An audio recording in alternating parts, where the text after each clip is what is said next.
My husband's parent demanded a copy of our house key, saying, "I need access in case of emergencies." My husband handed it over without asking me. I smiled, took a sip of my coffee, and said, "Perfect." Because I just changed the locks. Their smug expression faded instantly.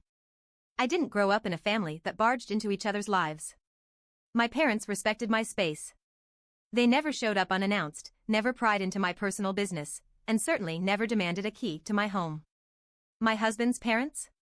Completely different story. Mark and I had been married for 4 years, and we'd just bought our first home together in a quiet Dallas suburb. It was everything we wanted: 3 bedrooms, a big backyard, and, most importantly, ours. The first time we showed the house to Mark's parents, I could already see where this was going. We had barely stepped inside when Diane, my mother-in-law, placed a hand over her chest and gasped. "Oh, you didn't tell us you were buying a house," she said, her voice all sweet and fake shocked. Her husband, George, nodded. "You should have brought us along. We could have helped you pick a good one." I smiled, tight-lipped. We didn't want help. But the real problem started when Diane stepped into the kitchen, ran a hand over the counter like she owned the place, and turned to Mark with the kind of smile that made my stomach turn. "So, of course, we'll need a copy of the key," she said casually. I blinked. "Why?" Diane looked at me like I was stupid. "For emergencies," she said, like it was obvious. "What if you're out of town, and something happens? What if we need to check on the house?" I glanced at Mark, expecting him to shut this down immediately. We had already discussed this, no extra keys for anyone. But Mark hesitated. "It's not a big deal," he said, rubbing the back of his neck. "It's just for emergencies." I looked him dead in the eye. "Your sister doesn't give them a key to her house. Why should we?" That shut him up. Diane gave an exaggerated sigh. "Amanda is different," she muttered, shaking her head like her daughter was some ungrateful monster for having boundaries. I stood my ground. "We'll think about it." And that was that. Or so I thought. A week later, I walked into the kitchen on a lazy Saturday morning, still in my pajamas, coffee in hand, when I noticed something sitting on the counter. A brand new house key. My stomach dropped. I picked it up slowly. My heart was pounding. "Mark?" I called. He walked in, yawning. "What's up?" I held up the key. "Did you make a copy of our house key?" "Oh, yeah," he said like it was nothing. "Mom and Dad asked for one." I just stared at him. My face was burning. "You gave your parents a key to our house? Without even asking me?" Mark frowned, like he didn't see the problem. "It's just for emergencies, babe. It's not like they're gonna use it all the time." "Are you serious?" I asked. "Mark, they don't have a key to your sister's house. Why do they need one to ours?" He hesitated again. "I mean, I don't know. They asked, so I figured. I didn't think you'd care this much." I took a slow, deep breath. "Mark," I said, as calmly as I could, "this is our home. Not just yours. You should have talked to me first." He sighed. "Fine. Do you want me to take it back?" I stared at him for a moment. "No," I said. "I have a better idea." That same day, after Mark left to go golfing with his friends, I drove straight to Home Depot and bought a new lock set. It took me less than an hour to swap them out. When Mark got home, I was waiting in the living room, casually spinning a new set of keys in my hand. He dropped his bag by the door and frowned. "What's that?" I smiled. "The new house keys." His confusion turned to panic. "You changed the locks?" "Yep," I said, taking a sip of my coffee. "Since you gave your parents a key without asking me, I figured I'd return the favor. Now? No one has a key but us." Mark turned pale. "Oh, crap. What?" I asked, still calm. He scratched the back of his head. "Mom and Dad are coming over, now." I grinned. Perfect. 15 minutes later, I watched from the Ring camera as Diane confidently approached the front door, key in hand. She slid it into the lock. Turned it. It didn't work. I saw her expression change in real time. She pulled the key out. Checked it. Tried again. Still nothing. Finally, she rattled the doorknob, then turned to George, whispering something. Then, she banged on the door. I took my sweet time answering. When I finally opened it, Diane's face was twisted in frustration. She held up the useless key. Why doesn't this work? I smiled. Oh, I changed the locks. Her jaw dropped. George's face turned red. You what? She screeched. You see, I said, mirroring her condescending tone from before, it's called trust. She lost it. Mark, she turned to her son, eyes wild with rage. Are you seriously letting her do this? Mark looked like he wanted to melt into the floor. He cleared his throat.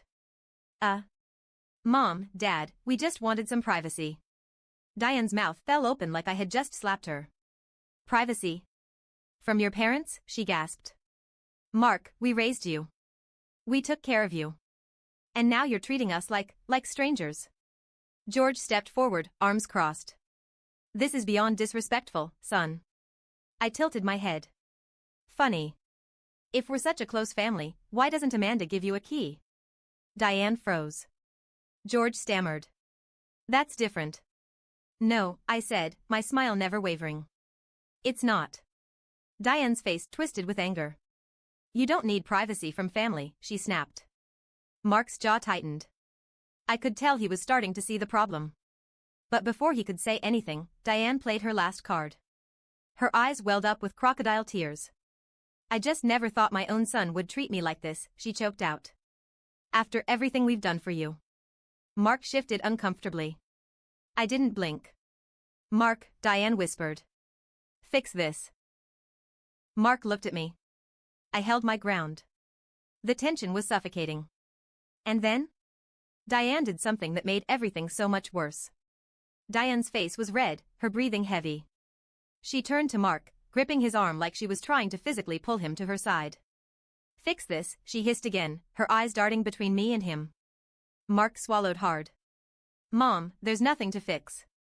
That was the wrong answer.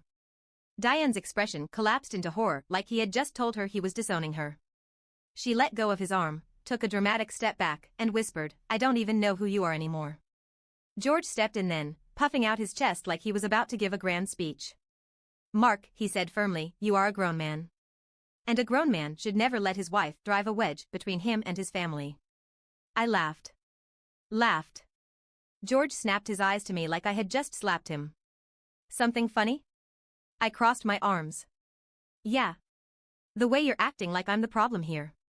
George took a deep breath through his nose, nostrils flaring. You don't understand, do you? I stepped forward, my tone ice cold. No, George. You don't understand. This is my home. My rules. And neither of you are entitled to a key. Diane let out a strangled scoff. Entitled? We are his parents. I nodded. And Mark is a grown man with a wife. Maybe start acting like it. The color drained from her face. George clenched his jaw. Mark? Mark just stood there. Silent. Fidgeting. Diane sniffed loudly and turned her glare back to her son. Mark, if you're going to allow this disrespect, then maybe you don't deserve parents who care about you. My eyebrows shot up. Oh. So that's the game now? Emotional blackmail? I cut in before Mark could even open his mouth. Good to know, I said. Because I don't think parents who manipulate their son into submission really care about him. You just want control. George turned red. Diane's mouth opened and closed like a fish. Mark, God bless him, finally grew a spine at that moment. Mom, Dad, he said, his voice tight, we're done here. Diane looked like she was about to have a stroke. Excuse me? Mark took my hand. I love you guys, but we're not talking about this anymore. If you can't respect our space, then that's on you. George opened his mouth, but Mark beat him to it. We'll let you know when we're ready to have you over, he added. But you don't get a key. And that's final. Then? He shut the door. Dead silence. The Ring camera caught Diane and George standing there, looking absolutely stunned. Diane shook her head, whispering furiously to George, who just stared at the door like he couldn't believe what had just happened. Then? They left. And for a little while, I thought that was the end of it. I was wrong. For 2 weeks, we didn't hear a word from them. No texts, no calls, no surprise visits. It was bliss. Then, out of nowhere, Mark's phone blew up. It started with a text from his aunt. Aunt Caroline, Mark, why are you shutting out your parents? They're devastated. Then a call from his uncle. Uncle Joe, Mark, your mom is beside herself. She says you won't even let her in your home? That can't be true. Then a message from his cousin. Laura, your mom called me crying. What's going on? Mark turned to me, eyes wide. They're calling the whole damn family, he said, running a hand through his hair. I sighed. Should have seen this coming. Mark exhaled sharply and called his sister, Amanda. She picked up after 2 rings. Let me guess, she said. Mom and Dad are on a warpath. Mark groaned. What the hell, Amanda? They're making it sound like I locked them out of my life. You did, she deadpanned. And that's the best thing you could have done. He let out a bitter laugh. So they pulled this on you too? Oh, they tried, Amanda said. But when they realized they couldn't guilt me into submission, they pulled the real stunt. I frowned. What stunt? Amanda hesitated. They're going to force a confrontation. Mark and I exchanged a glance. Amanda sighed. Look, I'm just warning you. If they follow their usual pattern, they'll show up again soon. And they won't come empty-handed. I frowned. What does that mean? They're gonna bring backup. Amanda was 100% right. That Saturday, Mark and I were having a lazy morning when we heard aggressive knocking at the door. I pulled up the Ring camera feed. And there they were. Diane. George. And Diane's sister, Aunt Patty. Oh, and a priest. I choked on my coffee. Mark. Why the hell is there a priest at our door? Mark stared at the screen like he was seeing things. The knocking got louder. Mark sighed, already exhausted, and opened the door just enough to step outside. Mom. Dad. Aunt Patty. Anne. Father Davis? Diane immediately launched into hysterics. Mark, we had no choice, she wailed. We had to bring Father Davis because this woman is ruining you. I felt my soul leave my body. Aunt Patty put a hand on Diane's back, nodding seriously. We're here for an intervention, Mark. We need to get you away from her influence. My jaw hit the floor. Mark's entire face darkened. An intervention, he repeated. For your marriage, Diane sniffled. We thought if we brought a man of God, you'd finally see how she's poisoning you. Mark slowly turned his head toward the priest. Father Davis. Did they tell you why you're here? Father Davis, an older man who already looked exhausted, sighed. They told me you were in an unhealthy marriage. That you were being isolated. Mark laughed. Father, my marriage is fine. My parents just hate the fact that they don't control me anymore. Diane gasped. That is not true. Mark crossed his arms. Oh, so you didn't try to guilt me with the whole we gave you everything speech? You didn't call every relative in Texas to gang up on me? You didn't bring a priest to my house to save me from my own wife? Diane's mouth opened. No sound came out. Aunt Patty jumped in. Mark, she said sweetly, we just want to talk. Mark's voice was like stone. No. Diane gasped. But Mark shook his head. We're done. Leave. Aunt Patty gave me a sharp look. You're tearing this family apart. I smiled. No, Patty. You all are doing that just fine on your own. Diane burst into actual tears. But Mark? Mark shut the door. And we waited. For the next move. After Mark shut the door, we just stood there. Neither of us spoke. The Ring camera showed Diane still crying, Aunt Patty rubbing her back, and George shaking his head like we were criminals who had just been caught red-handed. And Father Davis? He looked like he regretted every life choice that led him to this moment. Eventually, they all left. Mark let out a heavy sigh. I swear to God, my family is insane. I patted his arm. That's an understatement. He groaned and ran a hand down his face. I need a drink. I started to relax. Maybe, just maybe, that was the end of it. But then? The real nightmare began. That night, Mark and I were in bed, exhausted, when his phone buzzed. It was a notification from our security system. Motion detected at the front door. Mark sat up so fast, the blanket slid off of him. What the hell? I grabbed my phone and pulled up the live feed from our camera. At first, we saw nothing. Then, in the bottom corner of the screen, something moved. A hand. I sucked in a sharp breath. Someone's there, I whispered. Mark and I froze, watching as the hand disappeared. Then, a few seconds later, the doorknob jiggled. Someone was trying to get in. Mark jumped out of bed, grabbed his phone, and stormed toward the front door. I followed, my heart pounding. We didn't open the door. We weren't stupid. Instead, Mark spoke through the Ring camera microphone. "Whoever you are, you better back the hell up," he said, his voice dangerously low. Silence. Then, a shadow moved away from the door. We watched as the figure stepped back, turned around, and walked straight into the streetlight. And that's when we saw it. George. Mark's own father. Trying to break into our house. I grabbed Mark's arm before he could rip the door open. Mark's voice came out sharp and cold. "Dad, what the hell are you doing?" George jumped like a guilty kid caught stealing from a candy store. Then he tried to play it off, shoving his hands into his pockets. "I was just checking on things," he muttered. Mark's hands curled into fists. "At midnight?" "I wanted to make sure you two were safe," George said, avoiding eye contact. Mark shook his head, laughing bitterly. "Safe from what, Dad?" "You were trying to get inside." George's jaw clenched. "If you hadn't changed the damn locks, I wouldn't have to." I saw red. I stepped forward, my voice deadly calm. "So let me get this straight," I said. "You showed up in the middle of the night. Tried to get inside. And when you couldn't, you what? Thought you'd just let yourself in?" George glared at me. "I don't need permission to check on my own son." I felt Mark's whole body tense beside me. Mark's voice was pure rage. "Dad. Go home. Now." George didn't move. That's when I reached for my phone and started dialing. George's eyes flicked to the screen. "You wouldn't." I held up my phone.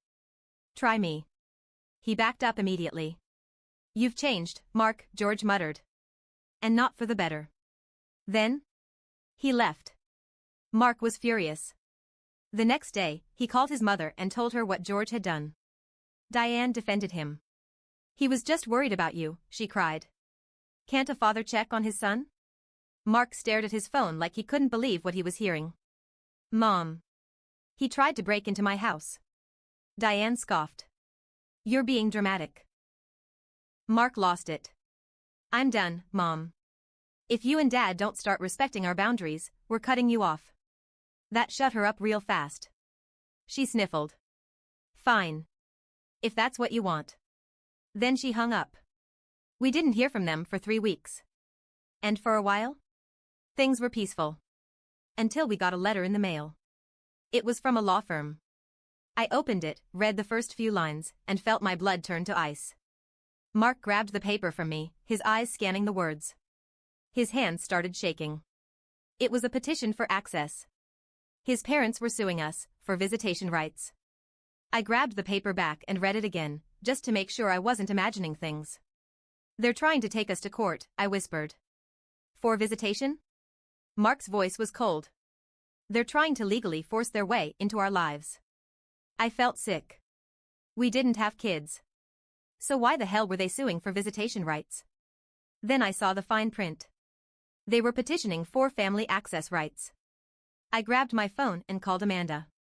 The moment she picked up, I blurted, "Did Mom and Dad ever try to sue you?" Amanda cursed loudly. "Son of a," she exhaled sharply. "I was hoping you'd be spared."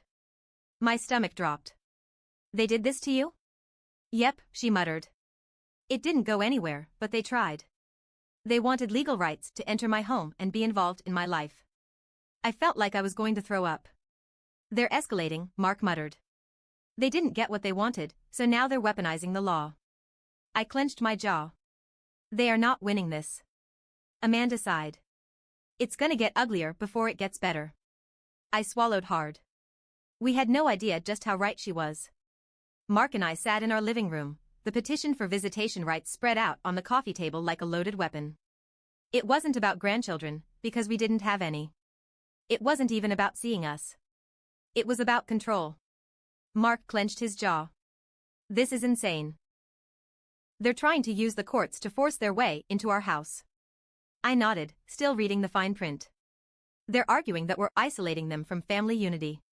That we're emotionally abusing you by keeping them at a distance. Mark exhaled sharply. So now they're the victims? I grabbed my phone. We need a lawyer. Fast. Mark's sister, Amanda, was already on speed dial. She picked up immediately. Tell me you're already getting an attorney. Working on it, I muttered. Good. Because if they're doing what they did to me, they're going to start playing dirty. I frowned. What do you mean? Amanda sighed. They're going to start dragging other people into this. Friends. Extended family. Hell, maybe even neighbors. They need to make themselves look like helpless parents being abused. Mark groaned. Jesus Christ, I can't believe we share DNA with these people. Amanda scoffed. Believe it. And prepare for war. Within a week, the phone calls started again. Mark's Aunt Caroline, Mark, I just don't understand why you're doing this to your parents. They love you. His Uncle Joe, your dad is heartbroken. Can't you just compromise? His childhood friend, Brian, dude, your parents are telling everyone you cut them off and refuse to talk. Is that true? Even our next-door neighbor, Mrs. Lawson, cornered me outside one morning while I was getting the mail. She frowned. I ran into your mother-in-law the other day at the grocery store. She said you two don't let them visit anymore. I inhaled slowly. They don't visit because they tried to break into our house. At midnight. Mrs. Lawson blinked. Oh. They also tried to sue us, I added. She visibly paled. Oh. I smiled. Yeah. Oh. Mark lost his mind when he found out just how far they were going. They're trying to turn everyone against us, he snapped. I'm so sick of this. They act like we murdered their dog. I crossed my arms. Then it's time to hit back. And hit back we did. Mark's parents thought they had the upper hand. They showed up with their lawyer, smug and confident, Diane dabbing at her fake tears with a tissue.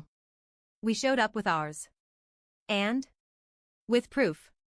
Screenshots of George trying to break into our house. Texts where they guilt-tripped Mark and spread rumors about us.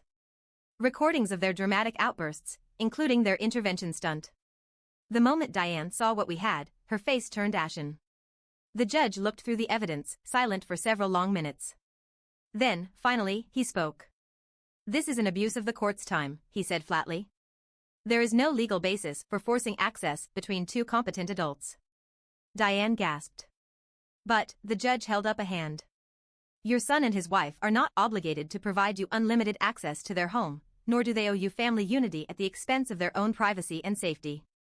George's face was brick red. Diane looked like she was about to faint. Mark? Mark just sat there, arms crossed, watching his parents finally face reality. Then the judge delivered the final blow. This case is dismissed. And I strongly suggest you all seek family counseling if you wish to repair this relationship. But legally speaking? You have no case here. You need to let go. Let go. Diane shattered at those words. Her mouth fell open, her rage boiling over into an outright tantrum. We raised him, she shrieked. We did everything for him. And she turned to me, eyes blazing with hatred. She poisoned him against us. Mark immediately stood up. No, Mom, he said, his voice calm and firm. You did that all by yourself. Diane's entire face crumpled. For the first time, I saw real tears in her eyes. But not out of guilt. Out of loss. She had tried everything. Manipulation, guilt, threats, legal force. And she had lost.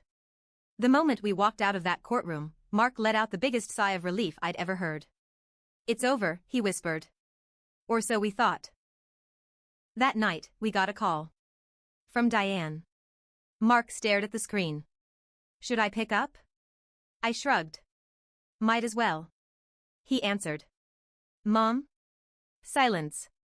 Then, in a small, broken voice, she whispered, We're cutting you out of the will. Mark and I both burst out laughing. Not out of cruelty. But because, after everything, this was her final, pathetic attempt at control. Mark took a deep breath. Mom, he said, his voice firm. Do whatever you want. Silence. Then, finally, click. She had hung up. And just like that? It really was over. Diane and George never reached out again. The family stopped calling once they realized we weren't playing their games anymore. Mark felt an overwhelming sense of peace for the first time in his life. One night, as we sat on our back porch, he turned to me and said, "I should have stood up to them years ago." I squeezed his hand. Better late than never. And you know what? We never changed the locks again. Because for the first time in a long time, our home was truly ours.